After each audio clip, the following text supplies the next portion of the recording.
भाइयों, काजे काजे राम राम। सबसे पहले मेरे साथ मिलकर आप नारा लगाइए, टांटिया मामा की, टांटिया मामा की, भारत माता की, भारत माता की जय। आदिवासी भाइयों की जय, आदिवासी बहनों की जय। सबसे पहले मैं देश के आदिवासी महान मानवों को प्रणाम करता हूं। मैं टांटिया मामा को प्रणाम करता हूं, भगवान बिरसा मुंडा को प्रणाम करता हूं, रघुनाथ शाह, शंकर शाह जी को प्रणाम करता हूं, बादल भोई को प्रणाम करता हूं, रानी दुर्गावती जी को प्रणाम करता हूं, भीम नायक को प्रणाम करता हूं, आज खाद्य नायक को प्रणाम करता हूं, सीताराम कंवर, रघुनाथ सिंह मंडलोई और मंशु ओझा जी को प्रणाम करता हूं। आज मैं शुरू में बोल रहा हूं, 3 दिन से बागेश्वर महाराज की कथा छिंदवाड़ा में चल रही है। आज उसका समापन है, इसलिए मुझे छिंदवाड़ा निकल जाना है। मैंने बागेश्वर महाराज से इजाजत ली कि मुझे जोबट जाना है। 3 दिन से चल रही थी, मैं छिंदवाड़ा में था। मैंने कहा मुझे जोबट हर हालत में जाना है, उन्होंने झाबुआ हर हालत में जाना है, और मैं झाबुआ पहुंचा। यहां से मैं वापस छिंदवाड़ा जा रहा हूं, तो ये कार्यक्रम चलता रहेगा। मैं आपसे हाथ जोड़ के निवेदन करता हूं, प्रार्थना करता हूं कि मेरे जाने के बाद आप उठिएगा मत, आप सुनिएगा सबकी बात। आज सुनने का समय है और बोलने का समय है। आपको, हमारे खास करके नौजवानों को बहुत सारी बातें समझनी पड़ेगी। मध्य प्रदेश है क्या, मैं पूछना चाहता हूं। 1000 साल पहले या कौन रहते थे, 2000 पहले कौन रहते थे? ये सब जमीन किसकी थी? जल जंगल किसकी थी? हमारे आदिवासी भाइयों की। और आज जब मूल निवासी हमारा आदिवासी है मध्य प्रदेश का, ये पट्टे की मांग करता है। मैं तो उल्टी बात कहता हूं, मैं कहता हूं भाई कलेक्टर, आप इनसे पट्टे की मांग करिए, जमीन तो इनकी है और इनका अधिकार है पहले जमीनों पर। और आज आदिवासी भटक रहा है, आज आदिवासी भटक रहा है, आज आदिवासी की संस्कृति पर हमला हो रहा है। आदिवासी की, जैसे विक्रांत ने कहा, वनवासी, पता नहीं क्या क्या नाम रख रहे हैं। आज ये चुनौती हमारे सामने है। हम अपने केवल जमीन की बात नहीं है, संस्कृति की बात है, सम्मान की बात है। अभी आपने विक्रांत भूरिया से सुना, आपने विक्रांत भूरिया से सुना किस प्रकार का अत्याचार हो रहा है। ये तो सुनने वाली बातें थी, बहुत सारी बातें तो सामने नहीं आती, पर कितना अपमान हो रहा है ये नहीं छपता, ये किसी अखबार में नहीं छपता। आप भुगते हैं, आदिवासी भाइयों पर कितना अपमान होता है। मैं 40 साल से, 45 साल से छिंदवाड़ा का प्रतिनिधित्व कर रहा हूं। छिंदवाड़ा के आदिवासियों ने मुझे लोकसभा भेजा जब मैं एक नौजवान था, और आदिवासी की सबसे बड़ी संख्या धार के बाद छिंदवाड़ा में। जितनी आदिवासी आपके झाबुआ में नहीं है, अलीराजपुर में नहीं है, उससे ज्यादा आदिवासी भी मेरे छिंदवाड़ा में है। और 35 साल से मैं उनकी सेवा कर रहा हूं। मैं समझता हूं आपका दुख और दर्द, और आज मैं आपसे कहना चाहता हूं, आप छिंदवाड़ा जाइए, मध्य प्रदेश का सबसे बड़ा जिला है, वहां जाइए। मैं आप आमंत्रित करता हूं, आप देख के आइए क्या हो रहा है। कमलनाथ की बात मत मानिएगा, देख के आइए, और आपको देखने को मिलेगा कैसे हम धीरे धीरे आगे बढ़े। आगे का रास्ता भी बहुत लंबा है, और छिंदवाड़ा में तो 3 विधायक आदिवासी हैं। महापौर कौन है? छिंदवाड़ा का महापौर कौन है? एक 32 साल का आदिवासी लड़का, वो छिंदवाड़ा का महापौर है। जब महापौर का चुनाव आया, हमारे तो सब विधायक कांग्रेस के हैं। छिंदवाड़ा जिले और छिंदवाड़ा लोकसभा के सभी विधायक कांग्रेस के हैं। सबके पास अपना कैंडिडेट था।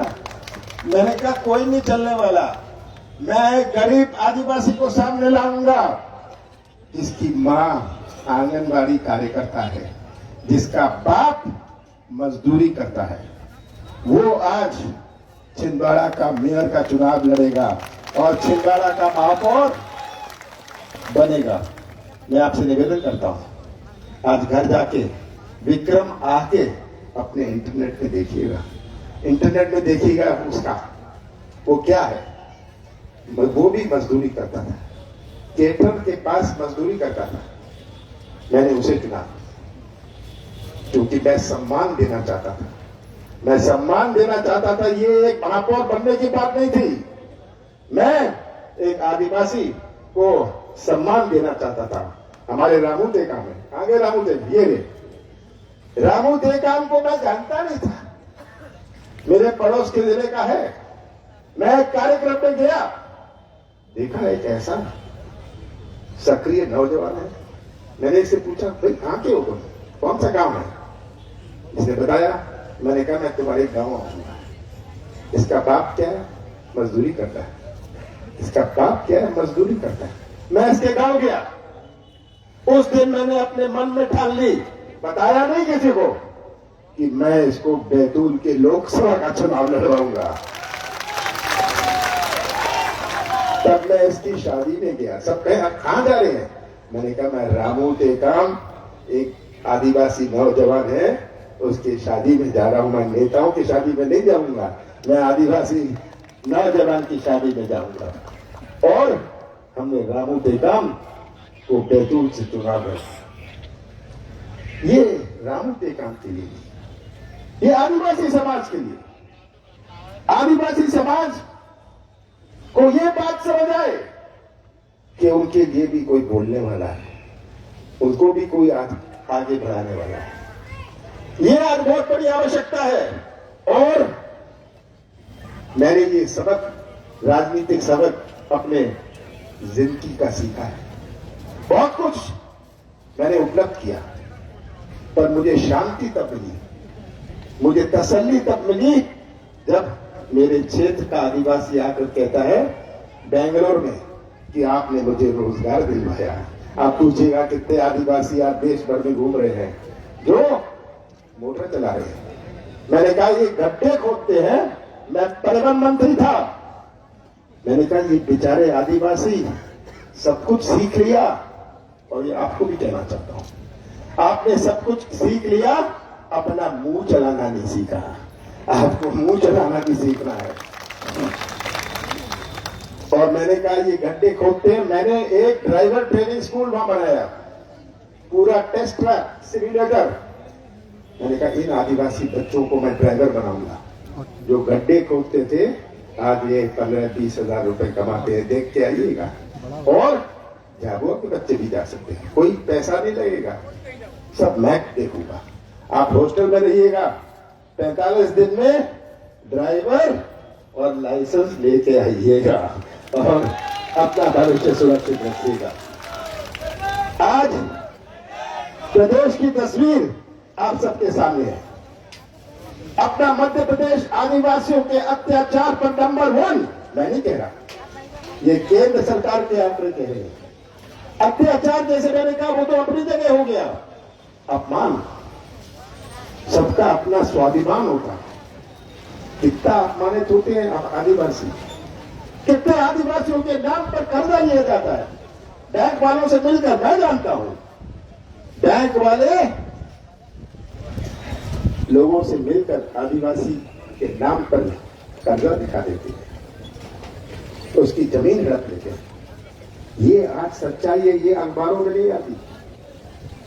और यही सच्चाई की तस्वीर हमें अपने सामने रखनी है। आदिवासियों के स्वाभिमान की लड़ाई सबसे पहले लड़ाई है। आपका स्वाभिमान होगा, तब आपको बुनियादी सुविधाएं मिलेगी। सबसे पहले चीज आदिवासी स्वाभिमान। मैं विक्रांत भूरिया जी को धन्यवाद देता हूं, रामू टेकाम जी, श्रीनिवासन जी को धन्यवाद देता हूं। उन्होंने ये यात्रा निकाली जो 36 आदिवासी विधानसभा क्षेत्रों से गुजरी। ये मुझे रोज की रिपोर्ट भेजते थे, और मैं खुश होता था कि आज कांग्रेस पार्टी ने ये बात उठाई। मैं तो आपसे लंबी बात नहीं करना चाहता, आपसे यही कहना चाहता हूं कि ये चुनाव 4 महीने बाद किसी केवल उम्मीदवार का नहीं, केवल किसी पार्टी का नहीं है। ये चुनाव हमारे मध्य प्रदेश के भविष्य का और आदिवासी समाज के भविष्य का है। हमारी सरकार बनी थी, 15 महीने चली, जिसमें से 2.5 महीने आचार संहिता लोकसभा चुनाव में गए। सौदा हो गया। मैं मुख्यमंत्री था, मैं भी सौदा कर सकता था।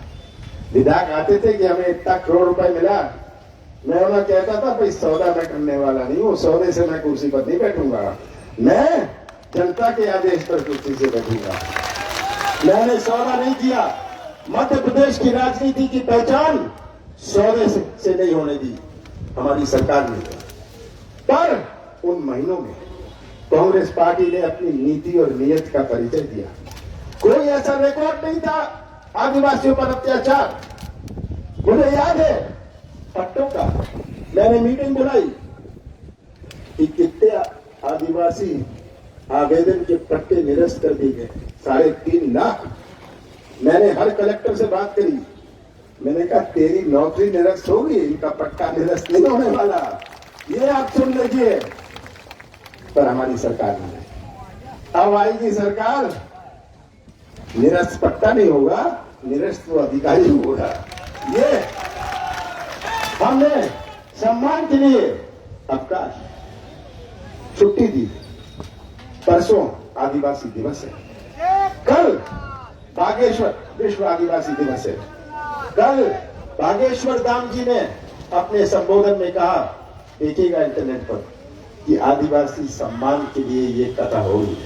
ये उन्होंने घोषित किया कि मैंने कहा ये आदिवासी के सम्मान की कथा है। तो आज मैं आपसे यही कहना चाहता हूं, पेशा हमने बनाया, कानून बनाए, मैं दोहराना नहीं चाहता हूं। मैं तो नौजवानों से कहना चाहता हूं, आप कांग्रेस का इतिहास पढ़ लो। जो कुछ आदिवासियों के लिए हुआ, जमीन के लिए हुआ, आपके स्वास्थ्य के लिए हुआ, शिक्षा के लिए हुआ, अधिकार के लिए हुआ, ये कांग्रेस पार्टी ने किया। बीजेपी ने क्या किया? ऐसे नियम बनाए, पेशा की भर्ती में भी घोटाला। अभी आपने पटवारी घोटाला सुना, हर चीज में घोटाला। ये आज के हालात, ये घोटाला का नुकसान हमारे आदिवासी भाइयों का, हमारे नौजवानों का होता है। आज भ्रष्टाचार की कोई सीमा नहीं। पैसे दो, काम लो। जिले जिले में मैं दौरा करता हूं, लोग मुझे सुनाते हैं, भाई 50 एकड़ जमीन होए, पैसे दो, गरीबी रेखा में नाम लिखवा लो। ये है आज घोटाले की स्थिति। पैसे दो, हर चीज में भ्रष्टाचार, ऊपर से लेके नीचे तक शोषण। आज ये तस्वीर नौजवानों आपको समझती है। कमलनाथ की तरफ मत देखिए, उस तस्वीर की तरफ देखिए जो सच्चाई है। कमलनाथ का साथ मत दीजिएगा, कांग्रेस का साथ मत दीजिएगा, पर सच्चाई का साथ दीजिएगा। और सच्चाई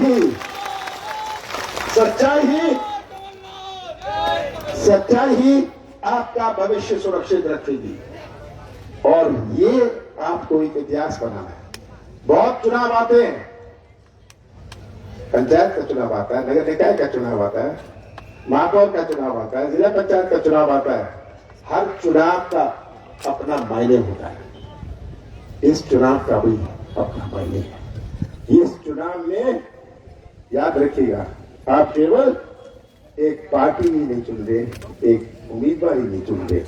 आप मध्य प्रदेश किस रास्ते पर चलेगा, क्या कैसा मध्य प्रदेश आप आगे आने वाली पीढ़ियों को सौंपना चाहते हैं, ये आपको तय करना पड़ेगा।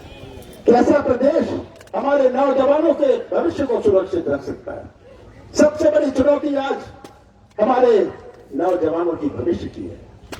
आज का बेरोजगार भटकता हुआ नौजवान और 20 साल पहले के नौजवान में बहुत अंतर है। आज के नौजवान में अपनी सोच, उसमें एक तरफ है वो कोई ठेका नहीं चाहता, कमीशन नहीं चाहता, वह व्यवसाय का या रोजगार का मौका चाहता है। और अगर यही नौजवान जो यहां बैठे हैं इनका भविष्य अंधेरे में रहा तो मध्य प्रदेश का भविष्य का निर्माण ये क्या करेंगे, ये आज सोचने की बात है। तो मैं आपसे अंत में ये कहना चाहता हूं, आप ये मत सोचिएगा कि क्या होगा जब कांग्रेस की सरकार बनेगी। आपको पूछने की आवश्यकता नहीं है, हमने तो करके दिखाया। और आगे आप मुंह चलाना सीखिए, आप मुंह चलाना सीखिए। आपकी मांगे तो सबसे ज्यादा प्राथमिकता आगे आने वाले कांग्रेस सरकार देगी। आप सबका बहुत बहुत धन्यवाद। जय हिंद। बहुत बहुत धन्यवाद आदरणीय कमलनाथ जी। पूरे झाबुआ जिले की जनता आपको विश्वास दिलाना चाहती है कि पहले भी तीनों सीटें कांग्रेस की झोली में डाली है। ये मैं आपसे निवेदन कर रहा हूं, आप बैठ जाइए, मुझे छिंदवाड़ा जाना है, बड़ी दूर जाना है। अभी ये सभा चलती रहेगी, आप बैठे रहिए, सबकी बात सुनिएगा, सबकी बात सुनिएगा, ज्ञान आएगा। ज्ञान आज बहुत बड़ी शक्ति है। तो आप यहीं बैठे रहिए, मैं चुपचाप पीछे से निकल जाता हूं। आप सबका बहुत बहुत धन्यवाद। बहुत बहुत धन्यवाद आदरणीय कमलनाथ जी। अब पूरे झाबुआ जिले की जनता आपको विश्वास दिलाना चाहती है कि पहले भी हमारी तीनों सीटें कांग्रेस की है। ये सीटें पहले से ज्यादा वोटों से जीतकर कांग्रेस की झोली में डालेंगे और मध्य प्रदेश में कांग्रेस की सरकार बनेगी। कृपया सभी से निवेदन है कि ये सभा प्रारंभ रहेगी आदरणीय कमलनाथ जी को छिंदवाड़ा में बागेश्वर धाम की कथा चल रही है, उसका समापन समारोह है, उनको जाना है, इसलिए कृपया सभी अपना आप लोग सब यही बैठे रहे। अभी हमारे और भी नेता दिल्ली भोपाल के आए हुए हैं, वो भी आपको कई बात बताएंगे। सोनिया जी की भावना, राहुल जी की भावना, प्रियंका जी की भावना और हमारे आती हुए जो क्या क्या परेशानियां, वो सब आप बैठे रहिए। अभी सब नेता आज यहाँ पर उपस्थित हैं, वो आप अपने मन की बात आपको बताएंगे। ये मेरे आप लोगों से प्रार्थना है। और भी नौजवान आप यहाँ बैठे खड़े बैठिए, आप बैठ के आप अभी आगे के वक्ताओं की बात सुने। आप लोग यही बैठे रहिए और आगे बताइए। कौन आ रहा? आज मैं पूर्व कैबिनेट मंत्री और विधायक माननीय ओकार सिंह जी मरकाम से निवेदन करूंगा कि वे पधारे और सभा को संबोधित करते। माननीय ओकार सिंह जी।